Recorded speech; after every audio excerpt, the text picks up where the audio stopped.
Did you know that breast cancer can be prevented and treated with natural methods and techniques? Fancy a collection of news, tips and free resources for healthier living? Too easy. Just subscribe. And click the bell icon.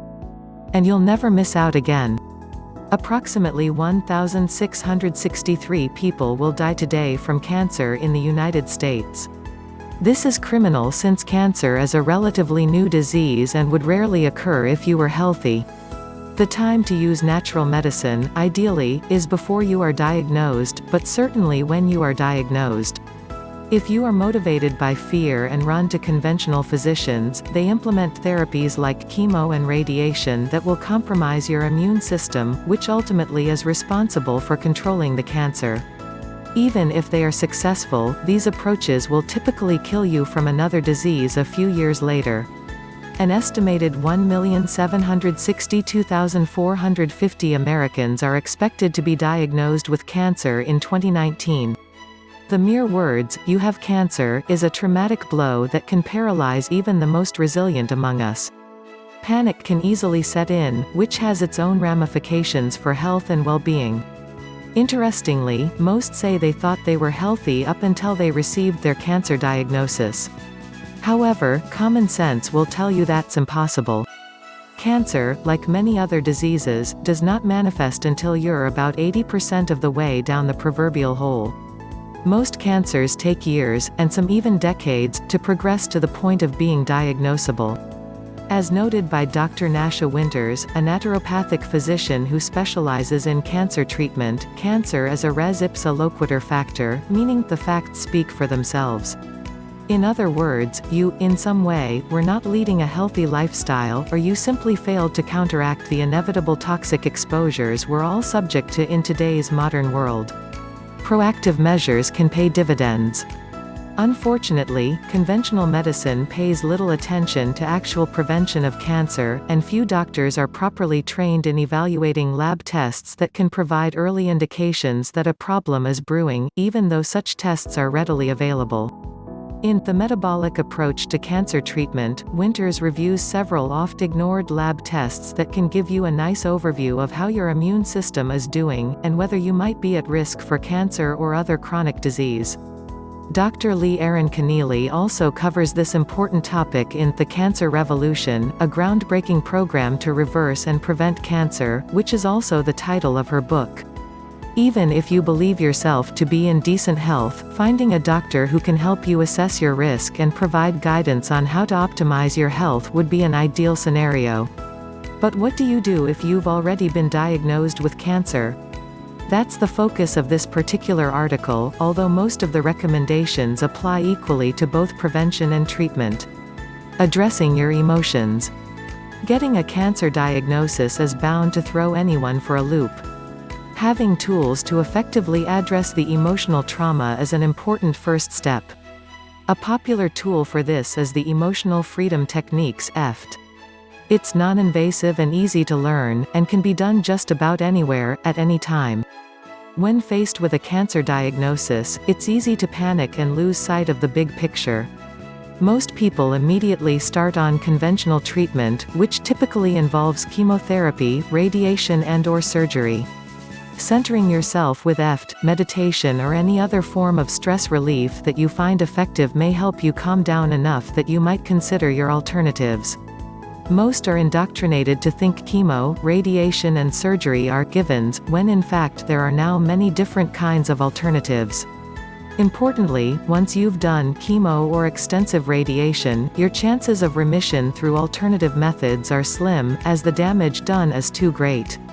All experts in alternative cancer treatments agree with this statement. In order for holistic treatment to work, it needs to be done first. This in turn means you have to be brave enough, and not too panic-stricken, to explore your options and give them time to work before jumping into the poison, burn paradigm. Nutritional basics. As you might expect, your diet not only can help prevent cancer from developing in the first place, but is also an important piece of the treatment puzzle. Overwhelmingly, the nutritional approach with the strongest scientific support is time-restricted eating, which is restricting your eating window to 6 to 8 hours initially, and eventually down to 4 hours. This will help increase metabolic autophagy, lower your insulin resistance, improve your sleep, radically increase your metabolic flexibility, increase ketones, and improve your mitochondrial function, especially if you add exercise in your fasting window. The vast majority of people are adapted to burning carbs as their primary fuel, as opposed to burning fat. One of the most effective strategies is to become a fat burner, and that is to fast for 16 to 18 hours each day. Remember, cancer is a metabolic disease rooted in mitochondrial dysfunction. In a nutshell, cancer cells burn glucose, which generates far more reactive oxygen species than fat and ketones. To burn fat, the cell must be healthy and normal. Cancer cells cannot burn fat, so a high-fat, low-sugar diet essentially starves the cancer while nourishing healthy cells. To be clear, time-restricted eating and a ketogenic diet can safely and easily be implemented even if you're going through conventional cancer treatment. In fact, it can actually make chemotherapy more effective. Why nutritional ketosis is so important. To survive, the cancer cells must use fermentation, and the two most available fermentable fuels in the cancer microenvironment are glucose and glutamine, one of the most common amino acids found in proteins. For this reason, targeting glucose and glutamine is a crucial component of cancer treatment. The simplest approach is to bring the patient into therapeutic ketosis, and then strategically target the availability of glucose and glutamine. Seyfried's research also sheds much-needed light on how metastatic cancer works, and thus its treatment. According to Seyfried, a metastatic cancer cell is essentially a hybrid mix of a macrophage, an immune system cell, and a dysregulated stem cell. Macrophages are part of our primary defense system against bacterial infections. They live both in the bloodstream and in tissues, and can go anywhere in the body. When an injury or infection occurs, they immediately move in to protect the tissue. In the case of metastatic cancer cells, their dysregulated energy and function make them proliferate out of control, spreading unpredictably through the body. Like normal macrophages, metastatic cancer cells are also able to survive in hypoxic environments, which is why most angiogenic therapies are ineffective against metastatic cancer. Seyfried's research suggests that by strategically targeting glutamine, you can effectively kill these metastatic cancer cells.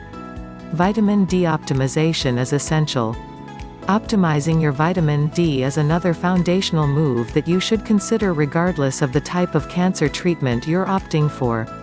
Research shows most cancers occur in people with a vitamin D blood level between 10 and 40 nanograms per milliliter, nanogram per milliliter, and the optimal level for cancer protection has been identified as being between 60 and 80 nanograms per milliliter.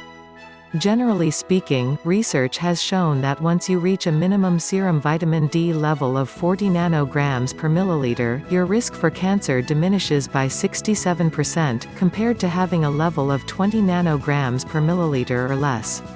Several studies also show that higher vitamin D levels are protective against breast cancer specifically.